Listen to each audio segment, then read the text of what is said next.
Do something different the next 90 days than you did the last 90 days, like picking up the books to read. Do something different, like the new health disciplines, relationship with your family, whatever it is, doesn't matter how small it is. If you'll start doing different things with the same circumstances, since we cannot change the circumstances, but we can change ourselves. We can change what we do. And then he gave me another secret to success when he said, what you have at the moment, Mr. Rohn, you've attracted by the person you've become.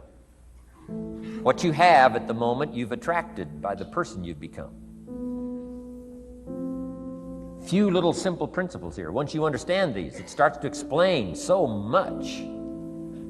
Now, sometimes it's a little tough to take, blaming yourself instead of the marketplace, taking responsibility instead of putting it off on someone else. That transition sometimes is a challenging mission.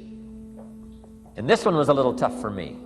He said, Mr. Rohn, you've got pennies in your pocket, you've got nothing in the bank, the creditors are calling, you're behind on your promises. And he says, here's how that occurs. You've attracted, up until now, you've attracted the things to you because of the person you've become. Now I said, well, how can I change all that? He said, very simple. If you will change, everything will change for you. You don't have to change what's outside. All you've got to change is what's inside. To have more, you simply have to become more. And then he said, don't wish it was easier, wish you were better. Don't wish for less problems, wish for more skills. Start working on yourself, making these personal changes. And he said, it'll all change for you. Shoaff said, here's the secret, Mr. Rohn. Learn to work harder on yourself than you do on your job. Once I got that, it turned my life around. Learn to work harder on yourself than you do on your job.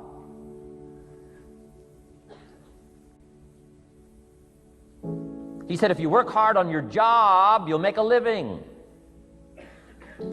If you work hard on yourself, you can make a fortune.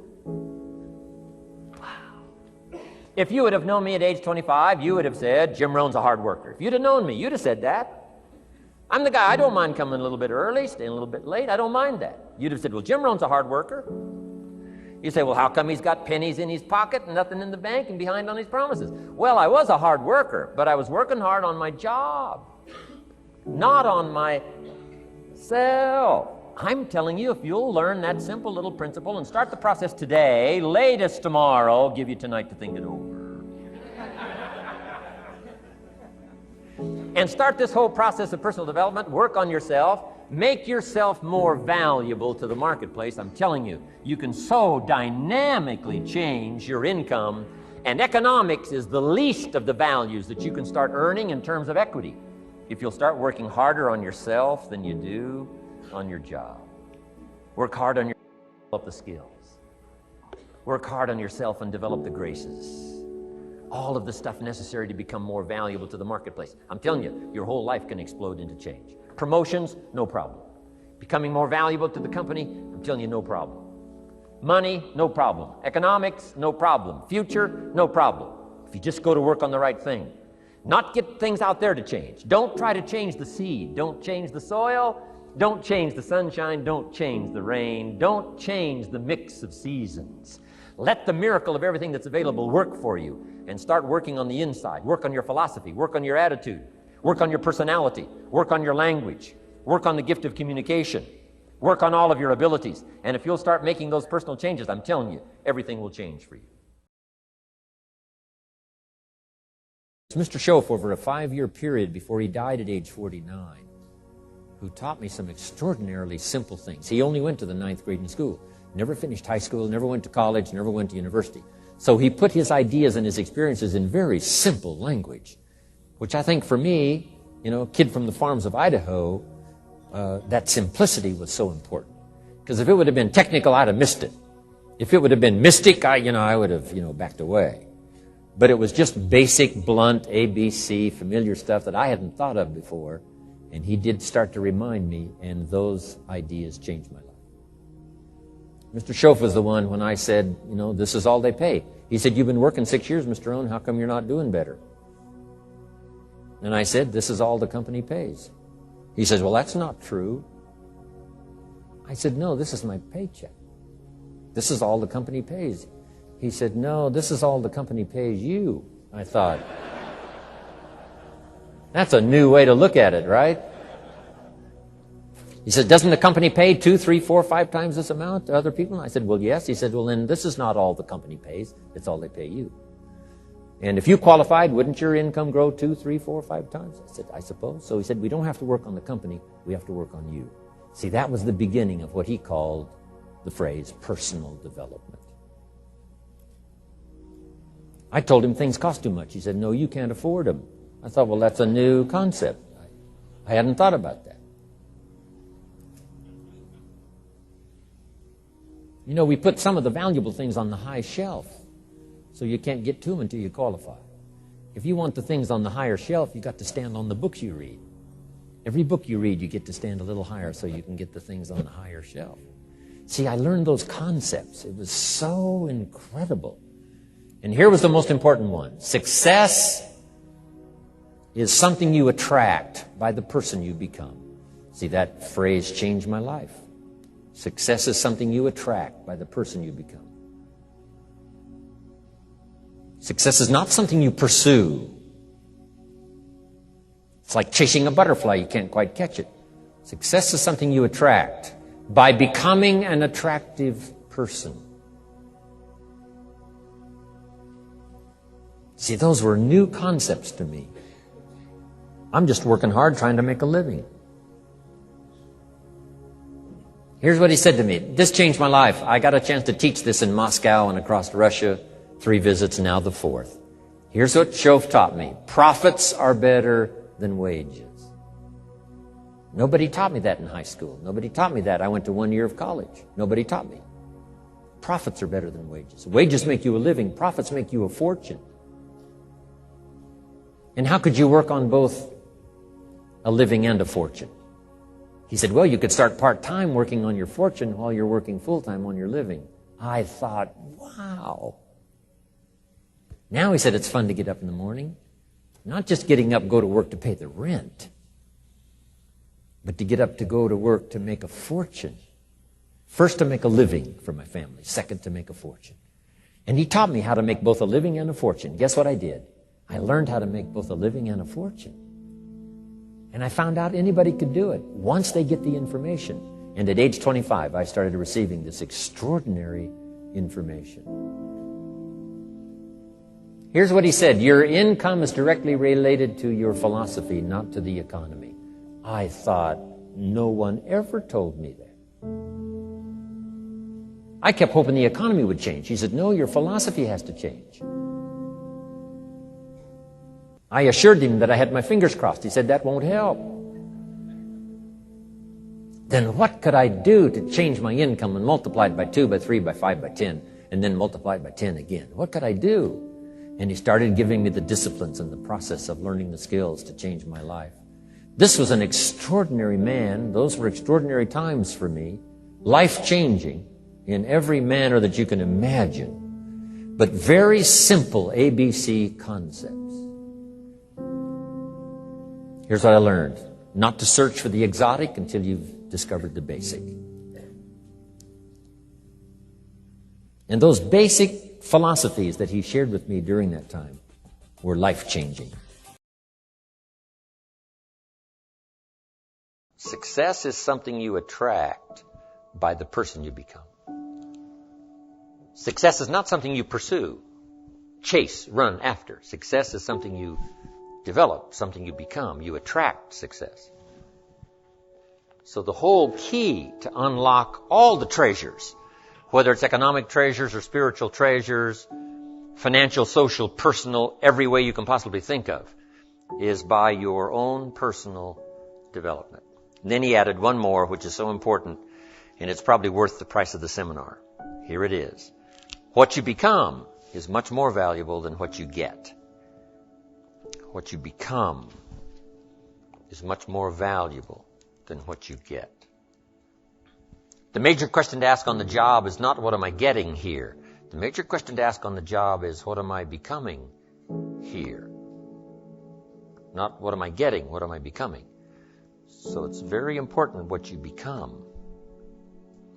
Because what you become attracts. If you become cynical, you attract cynicism. What you become attracts. So this whole subject of personal development was so vitally important to me.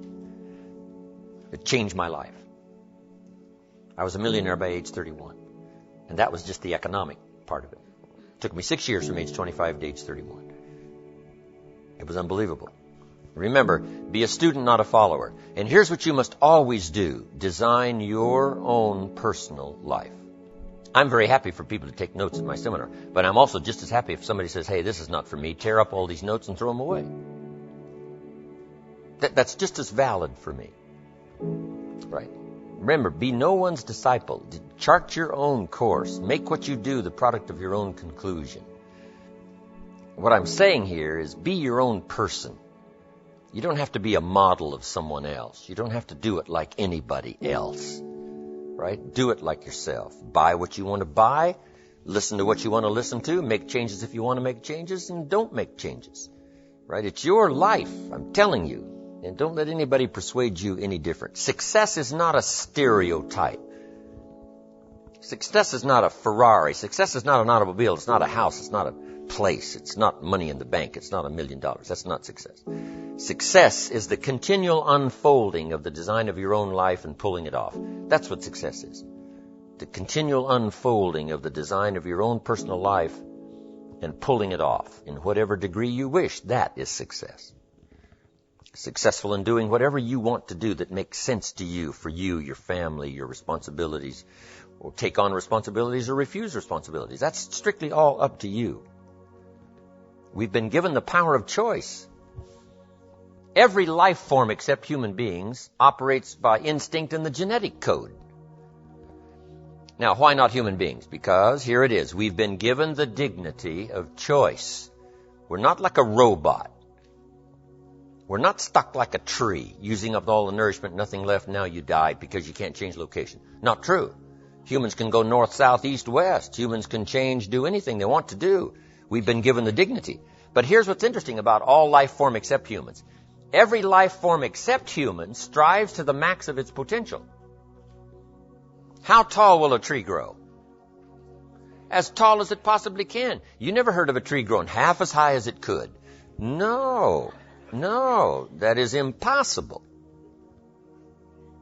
A tree grows as high as it can, drives down every root it can, produces every leaf it can, extends itself as far as it possibly can. Every life form extends to the max, except human beings. Now, why not human beings? Because we're not robots. We've been given the dignity of choice. And here's a couple of alternatives on the dignity of choice. To be part of or all of. You have the potential to be. And you got the choice. Do a little to make yourself comfortable and forget the rest, or do it all. And there's nobody here to dictate you got to do it all. That's nonsense. You got to be rich because we live in a rich country. That's nonsense. You don't have to be rich. You don't have to do it all. You can do a little, do some more. Take advice, but don't take orders. Take information, take training, take teaching, but don't take orders from no one that tells you how you need to live and what you need to own and what you need to do. Somebody says, well, you need to be successful. That's a personal choice, being successful. What we teach is the possibilities, then everybody chooses. Take a little, take a lot, do some, do nothing. Abraham Lincoln said, since I would be no one's slave, I will be no one's master. Excellent philosophy. If a guy says, hey, I'm soon cashing it in, I'm heading for the mountains. I'm going to live in a little cabin, live off the land, and feed the squirrels. If he goes and does that, guess what? He's a smashing success. Why? He's doing what he designed to do and went and did it and pulled it off. You can't say, no, that's not successful. That is the epitome of success, is giving a design to your life and go pull it off, making progress in that direction that satisfies you. If it doesn't satisfy you, make alternatives and you change. And if you get some better ideas, sure, you may follow someone's suggestion and ideas, but not orders. Design your own life like you want it that will fit. Now, if you take on some responsibilities, now you got to consider those. Yes, you can ignore your responsibilities, but you won't feel good about that. Guess what the old prophet said? Some things that taste good now in the mouth turns bitter later in the belly. So you don't want to sacrifice. We all must suffer one of two pains. Regardless of your choice of lifestyle and what you want to do, we must all suffer one of two pains. The pain of discipline or the pain of regret. And what we suggest to everybody is to consider the disciplines, because disciplines weigh ounces, regrets weigh tons. You don't want to substitute a discipline for a regret. In our opinion, that would be a poor choice. Now, you can do it, but some things are poor trade-offs. The old prophet said, what if you gained the whole world, but it cost you your soul? Would that be worth it? And with a bit of intelligence, we say, no, that doesn't seem worth it. Even if you got the whole world, if you traded your soul, that experience would be so bitter and so awful and so devastating, it wouldn't be worth it. What if you got some gain by greed instead of legitimate ambition? I'm telling you, it might taste good up front, but it's going to turn bitter in the belly. And a bit of that advice saves some people from devastation. Say, well, you're right. I better think twice about that. So we must confront all laws, spiritual laws, agricultural laws, basic laws, fundamental laws. We must confront all of those. But you still now can design your own life. A little, a lot, go east, north, south. Okay.